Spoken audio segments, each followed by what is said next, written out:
significant, and animal feces being a significant vector of pathogen contamination.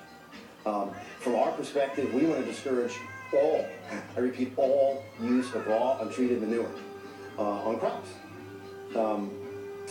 We are also similarly, as a consequence, concerned about some of the yard trimming standards that are in the rule. From our perspective, there is a significant, I think there's a significant debate around how to treat manure, how to heat treat it, how to compost it appropriately to remove the risk vectors of pathogen contamination that manure can have. That's a significant body of science. There's a lot of literature on that subject. I think the FDA is doing the right thing by re-examining that space. But fundamentally, making sure that raw untreated manure is not in contact with product is absolutely appropriate, absolutely correct. And looking at the science to make sure that the science is right on soil amendments, and making sure that we have the right standards set for composting, for example, for organic product.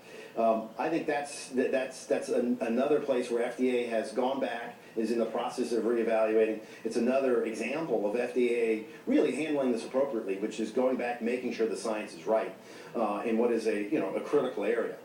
One other thing on soil amendments, there is in the soil amendment rule, there is a requirement to test for, I think it's listeria.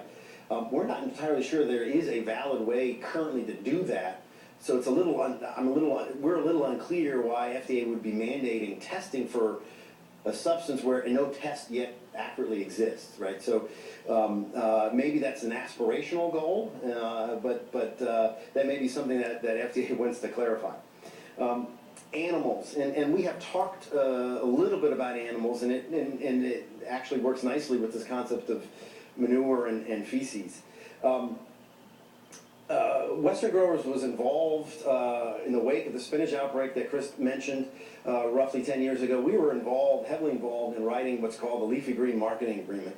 It is a collaborative agreement between the industry, state, and federal food safety officials. And it's an agreement that lays out and sets out comprehensive, very detailed food safety standards.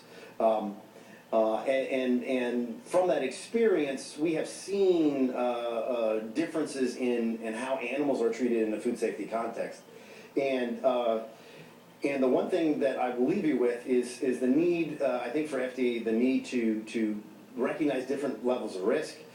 Initially on animals, the idea was to prevent animals from ever entering your field. There were scientists that